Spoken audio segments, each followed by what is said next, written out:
Thank you very much for this opportunity to speak about my experience in data scientist and to have organized this big event. It's lots of work, and also to hear all these very inspirational women. So thank you for all that. So as you said, I work for QUT in Queensland and for the Faculty of Health and for the School of Biomedical Science. And what is interesting in my case, I'm linked to the Data Science Center on the Biomedical Technology Center.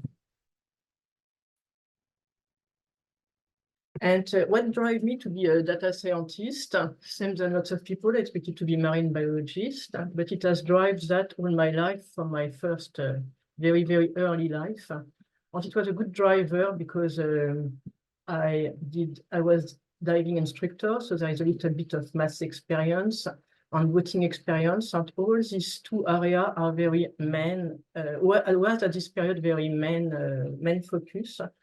And it has never, I've never had any thought about that because I was very driving with my diving, and it was the only things important for me. And to be a marine biologist, I was thinking you need to be a good molecular biologist. So I did a molecular biologist, and I was thinking, but if you want to be a good molecular biologist, you need to be an informatician. Bioinformatics didn't exist at this period. So I went here and here and here. I stay more long time than expected until I say, oh, you have to go back to your dream and go back to bioinformatics. And all the sequencing advances were very high level at this stage. So I went in bioinformatics, and I was thinking, yeah, but if you want to be a good bioinformatician, you need to be a good statistician. And if you want to be a good statistician, you need to be a data scientist. So it's what drives me to be a data scientist. So it was a very long journey, knowing that data scientists and bioinformatics didn't exist at this period. And so my background, so from biology, I was thinking you need to do a training in IT. So instead to do a PhD, so I did my bachelor honor, my master in cellular molecular biology and genetics. And instead to do a PhD, I say, oh, I will do not a career, but a formation, a training in ITC. What I did, and I say, oh, you don't have enough experience with that, so you will work as an ITC engineer. And I work in a very big companies, Atos. Atos do all the informatics system for the Olympic Games still now, from a very long time and still now. So it's one of the second biggest ITC company in Europe. And because it's a big company, there are some very big and interesting projects with lots of money. So it's very interesting to work for them. So it was a very good journey for me. And after that, I had the opportunity to be project manager for some ITC project. And from that, I say, okay, you will go where the projects are the most interesting. And at this stage, it was, I think, Natixis or the banking world. So I went in the banking world. I was data manager, database manager. And after I went in another bank, and I was business analyst. And I was working in this environment. And I was thinking one day, but why are you doing that? You expected to be just marine biologist, not to be in this universe and in this sort of job. So I came back, I did another master. And from this other master, I worked in microalgae to create some biofuel. And after I had a job at ACAD, at the University of Adelaide, in bioinformatician. So I was first bioinformatician volunteer at the Australian Centre for Ancient DNA. After I was at SCPFG, working on the wheat. After at coffee, doing my PhD on sugarcane, transcriptomic and metabolomics analysis. And after that, I had a big experience in microbiome research.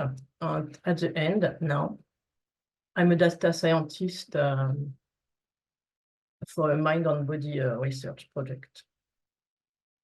So I will be quick, but so I work with Professor Bastien Lamas, who gave me an amazing opportunity to come back in biology.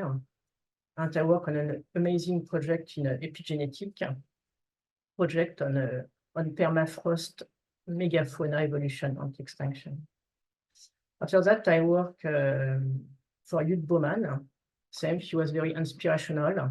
And Nathan Watson, who is one of the best bioinformatician person that I know. And we were working on some very complex genomes, the genome of the wheat, working on genome-wise association studies. And after that, I had the chance to meet Robert Henry from QUT, Queensland's Alliance for Agriculture and Food Innovation. And I work on an amazing big project with 360 samples, lots of different traits, lots of full metabolome, full transcriptome, doing lots of network analysis. And that was very interesting because the sugarcane is one of the most challenging genome of all species in the world, biggest one and more complicated one. So it was a very great experience with lots of travel in America.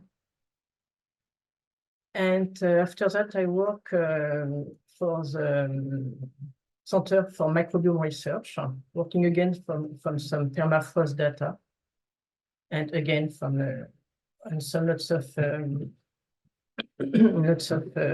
profiling and lots of network analysis.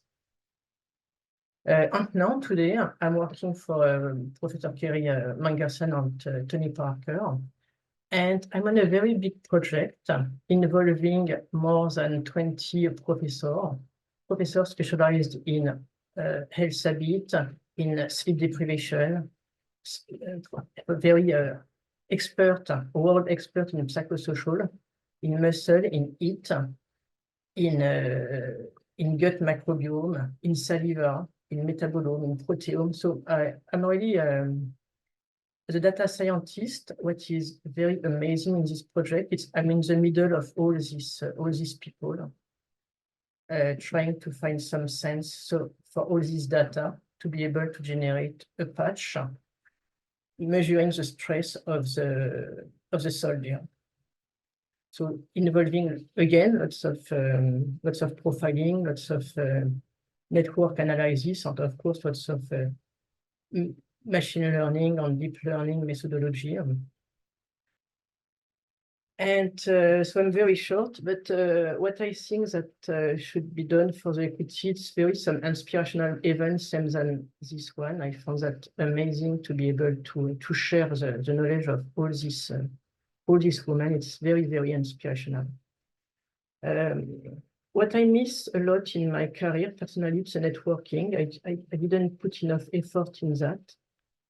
And I think it was maybe a big mistake, which has very put my career down, or not as high. So I think there is a big work of networking. I think that's needs to be done, or maybe where I should be more involved. I think for the women, it's also supporting the leadership, because we can see that it's often easier to be a leader man than a leader girl. So I can see in my career, I think I did lots of projects, and I went in lots of different companies. And because of this event, I have count how many women I had as a leader, as top 1 or top 2. Counting Kerry, I think I had 5. So it's very low. And yes, there is still a problem with leadership. And I think what our ladies did is completely amazing. It's a very, very, very great idea and great work. And what I think also we should do work on this top level of mathematics and STEAM, but also I think we still have some work to do, or we still have this gender gap. And does this gender gap involve the difference of salary and power of the people? Of course, we certainly know that. And how this power and high salary gap go down this gap when we are children. And I think lots of research need to be done. I think lots are done, but the the aim, the result should be on Nature journal, or to be in a very in the hand of everybody.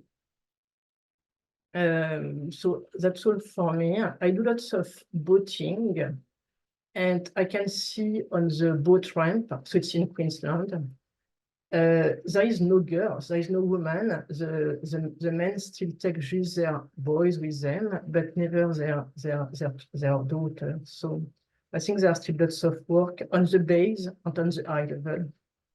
So thank you, it's all for me. And thank you again for everything, for this event.